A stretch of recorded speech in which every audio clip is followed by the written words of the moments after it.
ಕೂಡ ಜನರ ಮನಸ್ಸಿನಲ್ಲಿರ್ತಕ್ಕಂಥ ದೇವೇಗೌಡ ಸಾಹೇಬ್ರವರ ಪುತ್ರರು.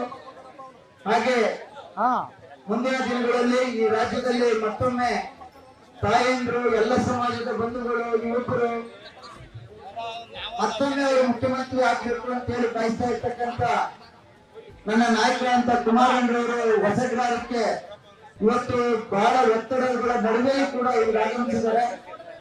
ಎಲ್ಲ ಸಮಾಜದ ಹೊಸಗ್ರಾಮದ ಬಂಧುಗಳು ಸೇರಿ ಇವತ್ತು ಊರಿನ ದೇವಸ್ಥಾನದ ಕುರ್ಚಿನ ಏನ್ ಕಾರ್ಯಕ್ರಮವನ್ನ ಮಾಡ್ತಾ ಇದ್ದೀರಿ. ನಾನು ಎಲ್ಲರ ಹೆಸರನ್ನ ಹೇಳಿಕ್ ಹೋಗಲ್ಲ, ಎಲ್ಲ ಸಮಾಜ ಅಂತ ಹೇಳಿದ್ದೀನಿ.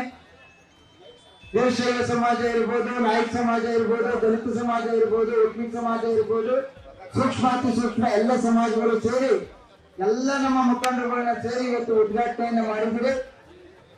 ಅದನ್ನ ಕಟ್ಟಡ ಕಟ್ಟಿರ್ತಕ್ಕಂಥದ್ದು ಶಿವು. ಅವತ್ತು ನಾನು ಹಣ ಕೊಟ್ಟಿದ್ದೆ, ಆದ್ರೆ ಬದಲಾದಂತ ರಾಜಕೀಯ ಪರಿಸ್ಥಿತಿನಲ್ಲಿ ಅವತ್ತು 5 ಲಕ್ಷ ರೂಪಾಯಿ ನಾವು ಕೊಟ್ಟು ಅದನ್ನ ಪ್ರಾರಂಭ ಮಾಡಿದ್ರು. ಆದ್ರೆ ಇನ್ನೂ 10 ಲಕ್ಷ ಕೊಡಬೇಕಿತ್ತು, ಕಾರಣಾಂತರದಿಂದ ಕೊಡಕ್ ಆಗ್ಲಿಲ್ಲ.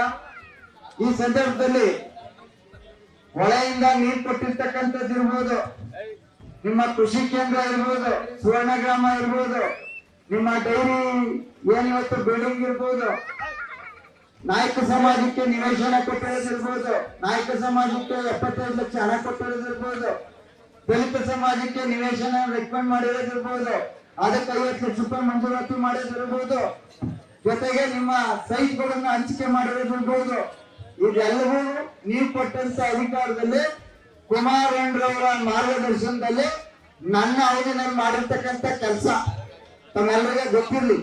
ಇಲ್ಲಿವರೆಗೆ ಈ ಕುರ್ಜಿಗೂ ಕೂಡ 5 ರೂಪಾಯಿ ಯಾರು ಹಾಕಿಲ್ಲ. ನೀವು ಕೊಟ್ಟಿರ್ತಕ್ಕಂಥ ಅಧಿಕಾರದಲ್ಲೇ ಹಾಕಿರುವಂತ ಹಣ ಇದು. ಅದರಿಂದ ನಾನು ಯಾವತ್ತೂ ರಾಜಕಾರಣ ಮಾತಾಡಕ್ ಹೋಗಲ್ಲ. ಮೊನ್ನೆ ಇದೆಲ್ಲ ನಮ್ಮ ಇವರೆಲ್ಲ ಸೇರಿ ನಾಯಕ ಸಮಾಜದವರು ನಾಟಕ ಮಾಡಿದ್ರು. ಇದೇ ಸ್ಟೇಜಲ್ಲಿ ನಾನು ಯಾವ್ದಾದ್ರು ಕಾರ್ಯಕ್ರಮದಲ್ಲಿ, ಧಾರ್ಮಿಕ ಕಾರ್ಯಕ್ರಮದಲ್ಲಿ ಬಂದ್ರೆ ಒಳ್ಳೇದಾಗ್ಲಿ, ತಂದೆ ತಾಯಿ ಚೆನ್ನಾಗಿ ನೋಡ್ಕೊಳ್ಳಿ, ದೇವ್ರ ಪೂಜೆ ಮಾಡೋಕ್ಕಿಂತ ತಂದೆ ತಾಯಿ ಪೂಜೆ ಮಾಡಿ ಇಷ್ಟೇ ಹೋಗೋದು. ಮೊನ್ನೆ ಬಂದು ಯಾರೋ ಕೂತ್ಕೊಂಡು ಸ್ಟೇಜ್ ಮೇಲೆ ರಾಜಕೀಯ ಹೇಳ್ಬಿಟ್ಟು ಹೋದ್ರಿಂದ ಎಲ್ಲಾನು ನಾನ್ ಮಾಡಿದೆ ಏನು ಮಾಡಿಲ್ಲ. ನೀವು ಕೊಟ್ಟಿರೋ ಅಧಿಕಾರದಲ್ಲಿ ನಿಮ್ ಋಣನ ನಾನು ಅವತ್ತು ತೀರ್ಸಿದ್ದೀನಿ ನನ್ನ ಕೈಲಾದಷ್ಟು. ಏನು ಮಾಡಿಲ್ಲ. ಈಗ ಯಾವ್ಯಾರೇ ಇಂಥದನ್ನ ಮಂಜೂರಾತಿ ಕೊಟ್ಟು ಪತ್ರ ಇದ್ರೆ ಹೇಳಕ್ಕಿಲ್ಲ. ಆದ್ರಿಂದ ಕುಮಾರಣ್ಣರವರು ಮಾತಾಡ್ತಾರೆ.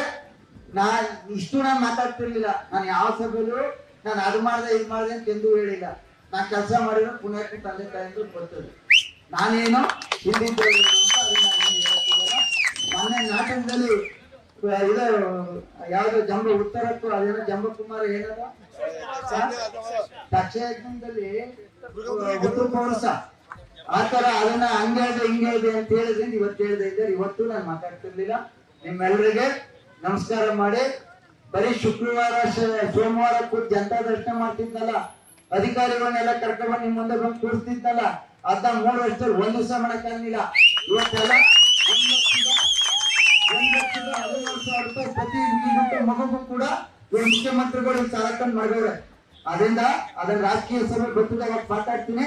ಈ ಧಾರ್ಮಿಕ ಸಭೆ ನನ್ನ ನಾಯಕರು ಕುಮಾರಣ್ಣವ್ರು ಮಾತಾಡ್ತಾರೆ. ನಿಮ್ಮೆಲ್ಲರೂ ಕೈ ಮುಗಿ ಕೇಳ್ಕೊಳ್ಳೋದು, ದೇವಸ್ಥಾನ ಕಟ್ಟಿದ್ರೆ ಆಗ್ಲಿಲ್ಲ, ದೇವ್ರ ಪೂಜೆ ಮಾಡಿದ್ರೆ ಆಗ್ಲಿಲ್ಲ, ನಿಮ್ ತಂದೆ ತಾಯಿ ಚೆನ್ನಾಗಿ ಮಾಡ್ಕೊಂಡು ನೋಡ್ಕೊಳ್ಳಿ, ಸೊಸೆಯರು ಅತ್ತೆ ಚೆನ್ನಾಗಿ ನೋಡ್ಕೊಳ್ಳಿ. ಬರೀ ಅತ್ತೆ ನೋಡ್ಕೊತಾ ಇದೀನಿ, ತಂದೆ ತಾಯಿ ನೋಡ್ಕೊತಾ ಇದ್ದೀನಿ, ಪಕ್ಕದಲ್ಲಿರೋ ಮನೆಯವರಿಗೆ ದಿವಸ ಹಿಂಸೆ ಕೊಡ್ತೀನಿ ಅಂದ್ರೆ ಆಗಲ್ಲ. ಅವರನ್ನು ಚೆನ್ನಾಗಿ ನೋಡ್ಕೊಳ್ಳಿ. ಅರ್ಧ ಅಡಿಗೆ ಹೈಕೋರ್ಟ್ ತನಕ ಹೋಗಿ ಮನಸ್ಸನ್ನು ನಿಮ್ದು ಹಾಳು ಮಾಡ್ಕೊಬಿಡಿ. ನಿಮ್ಮೆಲ್ಲರಿಗೆ ನನ್ನ ಸಾಷ್ಟಾಂಗ